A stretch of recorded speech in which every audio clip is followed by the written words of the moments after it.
এসো মা লক্ষ্মী, বসো ঘরে, সবার ঘর রেখো আলো করে। বন্ধুরা, আজ 28শে ফাল্গুন, 13ই মার্চ, বৃহস্পতিবার। বন্ধুরা, আজকের দিনটি ফাল্গুন মাসের শেষ বৃহস্পতিবার।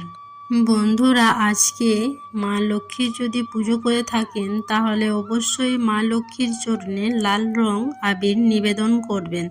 আপনারা আজকের দিনে যে কোনো দেবদেবীর পুজো করে থাকুনই না কেন, তাদেরকে রং বা হোলি আবির যে কোনো একটি নিবেদন করবেন। এবং আপনি যদি শ্রীকৃষ্ণের পুজো করে থাকেন তাহলে এই মন্ত্রটি আপনি একবার হলেও ব্যক্ত করুন। হে কৃষ্ণ করুণা সিন্ধু দীনবন্ধু জগৎপতে গোপেশু গোপিকা কান্ত রাধাকান্ত নমস্তুতে। বন্ধুরা, এই দোল পূর্ণিমার দিনেই মা লক্ষ্মী নারায়ণের কাছে মর্ত্যবাসীর প্রতিকারের কথা জানান। কি করলে মর্ত্যবাসী সুখ শান্তি সমৃদ্ধি সমস্ত কিছুই লাভ করতে সক্ষম হবেন।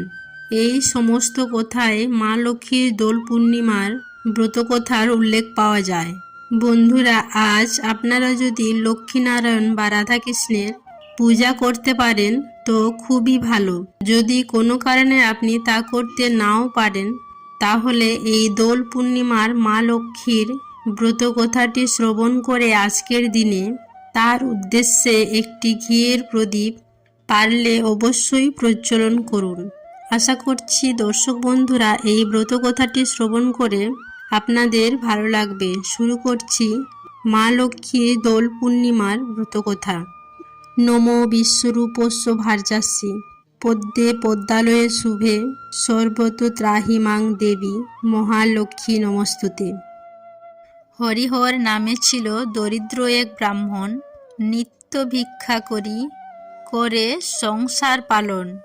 ভাঙা কুটিরেতে থাকে পত্নী পুত্র লয়ে, যাহা জোটে তাহা লয়ে খায় অসময়ে। অতি দুঃখে দিনগত হয় যে তাহার, সদা বলে নারায়ণ করহ উদ্ধার। একদিন মনে চিনতে দূর দেশে গেল, সেথাও না হরিহর ভিক্ষা কিছু পেল। আপন ললাট চাপড়ি করে হায় হায়, অভাগা দেখিয়া বিধি বামছে আমায়। দুনয়নে বাড়ি ঝরে চলিতে না পারে, বসিল পথের মাঝে বটবৃক্ষ ধারে। এক মুষ্টি তণ্ডুল আমি কোথাও না পেনু, স্ত্রী পুত্রের মুখে অন্ন কেমনেতে দিমু। হেনকালে আসে এক দেবল ব্রাহ্মণ, বলে দিজ কি কারণে করহ রোদন। কেবা তুমি মহাশয় কোথায় নিবাস, এখানে বসিয়া কেন ফেলো দীর্ঘশ্বাস। হরিহর বলে শোনো মম পরিচয়, আমি অতি মন্দগতি ব্রাহ্মণ তো নয়।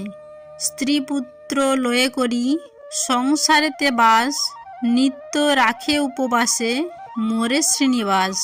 অদ্য আসে ভিক্ষাতরে এই দূর দেশে, কিছু না মিলিল ভিক্ষা আসি পরবাসে। গৃহেতে যাইলে খেতে চাবে পুত্রগণ, কেমনে দেখিব তাহা বলো হে ব্রাহ্মণ। হরিহর বাক্য শুনি কহিলা ব্রাহ্মণ, প্রতি মাসে লক্ষ্মী পুজো তুমি যে এখন, গুরুবারে পূজা যে করিবে, লক্ষ্মীর কৃপায় দুঃখ তবু দূরে তার যাবে। এত শুনি হরিহর বাটি পানে ধায়, আপন গৃহেতে আসি উপনীত হয়। স্ত্রী তার সম্মুখে আসি দাঁড়াইয়া রয়, ধীরে ধীরে হরিহর তাহারে যে কয়। তা শুনিয়া গৃহিণী প্রতিবেশী ঘরে যায়, কিছু কিছু ফল ফুল হেথা মাগি লয়। ফাল্গুন মাস তাহে গুরুবার, পুজিলেন লক্ষ্মী মায় মনে করি আস। দুঃখ দূর হলো তাহে আনন্দিত মন, ব্রাহ্মণ ব্রাহ্মণী পূজে লক্ষ্মীর চরণ। হরিহর হতে পূজা জগতে আসিল, ক্রমে ক্রমে সকলেতে পূজিতে লাগিল। ফাল্গুন মাসে লক্ষ্মী পূজা যেই জন করে, দেহ অন্তে যায় সেই বৈকুণ্ঠ নগরে। নিবারণ মাগে লক্ষ্মী চরণের ছায়া, করগো করুণাময়ী অধমেরি দয়া। ফাল্গুন মাসের গুরুবার, নির্মল আকাশ, ধীরে ধীরে বহিতেছে মলয় বাতাস। লক্ষ্মী দেবী বামে লয়ে বসি নারায়ণ, কহিতেছে নানা কথা সুখে আলাপন। হেনকালে বিনা হস্তে নারদ মুনিবর, লক্ষ্মী নারায়ণে নমি কহিল বিস্তর। ঋষি বলে মাগো তব কেমন বিচার, সর্বদা চঞ্চল হয়ে ফিরো দ্বারে দ্বার। মর্তবাসী সদা তাই ভুগিছে দুই গতি, নকের দরে তব নাহি কোথা স্থিতি। অন্যভাবে মাগো তারা সদা দুঃখ পায়, অন্য বিনা সবাকার জীর্ণ শীর্ণকায়। নারদের বাক্য শুনি লক্ষ্মী ঠাকুরানী, শহরে নিঃশ্বাস ত্যাজি কহে মৃদুবাণে। কভু না কাহারো প্রতি আমি করি রোষ, মর্তবাসী দুঃখ পায় নিজ কর্ম দোষ। যাও তুমি ঋষিবর ত্রিলোক ভ্রমণে, ইহার বিধান আমি করিব যতনে। অতঃপর চিন্তি লক্ষ্মী নারায়ণে কয়, কি রূপে হরিব দুঃখ কহ দয়াময়। হরি কহে শুনো সতী বচন আমার, মর্তধামে লক্ষ্মী ব্রত করহ প্রচার। প্রতি বৃহস্পতিবারে মিলি যতই গণে, সন্ধ্যাকালে পুঁজি কথা শুনিবে শ্রবণে। বাড়িবে ঐশ্বর্য তাহে তোমার কৃপায়, দুঃখ কষ্ট দূরে যাবে তোমার দয়ায়। শ্রীহরির বাক্যে লক্ষ্মী আনন্দিত মনে, মর্তধামে চলিলেন ব্রত প্রচারণে। অবন্তী নগরে লক্ষ্মী হইয়া উপনীত, দেখিয়া শুনিয়া হন বড়ই স্তম্ভিত। নগরে লক্ষ্মীপতি ধনেশ্বর রায়, অগাধ ঐশ্বর্য তার কুবেরের প্রায়। সোনার সংসার তার শূন্য হিংসা দেশ, প্রজাগণে পালিত সে পুত্র নির্বিশেষ। এ কন্যে 7 পুত্র রাখি ধনেশ্বর, যথাকালে সসম্মানে গেল লোকান্তর।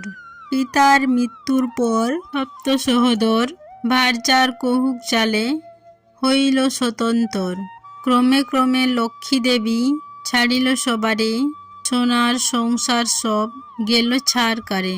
বৃদ্ধা ধনেশ্বর পত্নী না পারে দৃষ্টিতে, গহন কাননে যায় পরাণ তেজিতে। হেনকালে ছদ্মবেশে দেবী নারায়ণী, বন মধ্যে উপনীত হলেন আপনে। মধুর বচনে দেবী জিজ্ঞাসিল তাই, কি জন্য এসেছ তুমি গহন কান্তারে। কাঁদিতে কাঁদিতে বৃদ্ধা অতি দুঃখ ভরে, তাহার ভাগ্যের কথা বলিল লক্ষ্মীরে।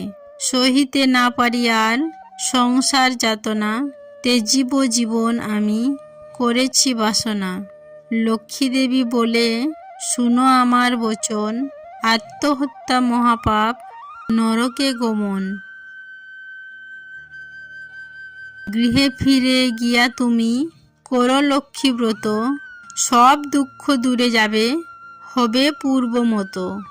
মনেতে লক্ষ্মীর মূর্তি করিয়া চিন্তন, এক মনে ব্রত কথা করিবে শ্রবণ। যেই গৃহে গুরুবারে লক্ষ্মী ব্রত হয়, সেই গৃহে থাকে লক্ষ্মী জানিও নিশ্চয়। বলিতে বলিতে লক্ষ্মী নিজ মূর্তি ধরি, বৃদ্ধারে দর্শন দিল লক্ষ্মী কৃপা করি।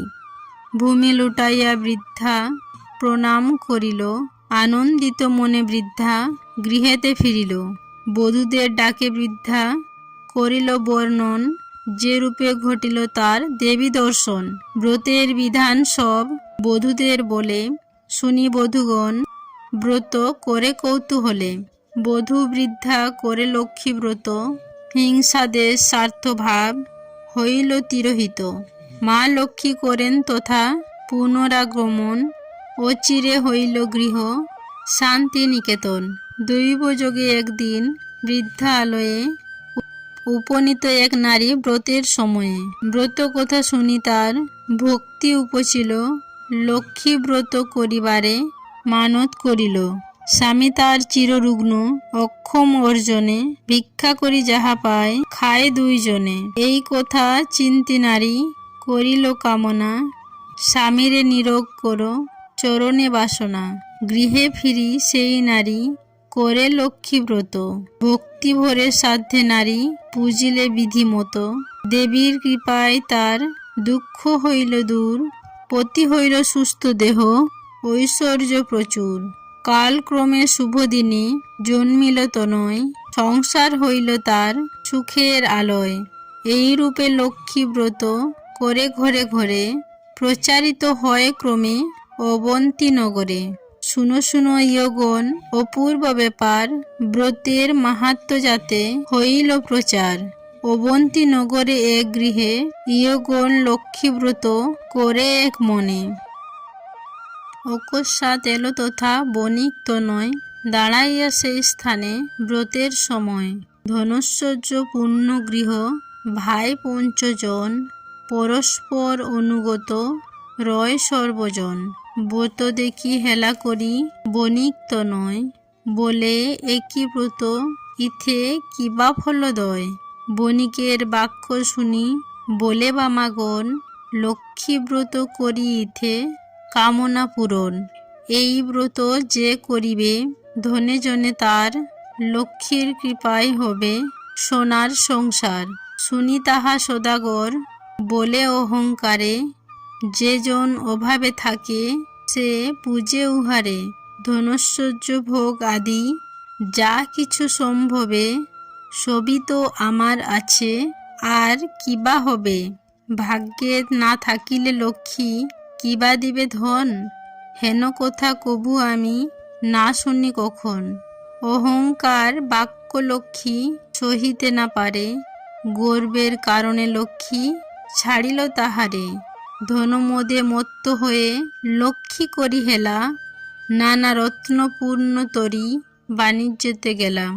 দৈব যোগে লক্ষ্মী কোপে সহলোকজন, সপ্ততরী জল মধ্যে হইল নিমগ্ন। গৃহ মধ্যে ধনৈশ্বর্য যা ছিল তাহার, বজ্রঘাতে দগ্ধ হয়ে হইল ছারকার। দূরে গেল ভাতৃভাব হইল ভিন্ন ভিন্ন, সোনার সংসার তার হইল বিপন্ন। ভিক্ষাজীবী হয়ে শোবে ঘুরি দ্বারে দ্বারে, পেটের জ্বালায় ঘরে দেশ দেশান্তরে। এমন হইল কেন বুঝিতে পারিল, কেঁদে কেঁদে লক্ষ্মী স্তব করিতে লাগিল। সদয়া হলেন লক্ষ্মী তাহার উপরে, পুনরায় কৃপা দৃষ্টি দেন সদাগরে। মনে মনে মা লক্ষ্মীরে করিয়া প্রণাম, ব্রতের সংকল্প করি আসে নিজ ধাম। লক্ষ্মী ব্রত করে সাধু লয়ে বধূগণ, সাধুর সংসার হইল পূর্বের মতন। এই রূপে লক্ষ্মী ব্রত মর্তেতে প্রচার, সদা মনে রেখো শোবে লক্ষ্মী ব্রত সার। এই ব্রত যেই নারী করে এক মনে, লক্ষ্মীর কৃপায় সেই পারে ধনে জনে। করজোড় করি শোবে ভক্তিযুক্ত মনে, লক্ষ্মীরে প্রণাম করো থাকো যেখানে। ব্রত কথা যেবা পড়ে যেবা রাখে ঘরে, লক্ষ্মীর কৃপায় তার মনোবাঞ্ছা পুরে। লক্ষ্মীর ব্রতের কথা বড়ই মধুময়, প্রণাম করিয়া যাও যে যার আলয়। লক্ষ্মীর ব্রত কথা এথা হইল সমাপন, মনের আনন্দে বলো লক্ষ্মী নারায়ণ। জয় মা লক্ষ্মী, জয় মা লক্ষ্মী, জয় মা লক্ষ্মী। আশা করছি দর্শক বন্ধুরা আজকের এই ব্রত কথাটি শ্রবণ করে আপনাদের ভালো লেগেছে। ভালো লাগলে লাইক করবেন, পারলে শেয়ার করবেন। সকলেই ভালো থাকুন, সুস্থ থাকুন এই কামনা করে আজকের ভিডিওটা আমি এখানেই শেষ করলাম।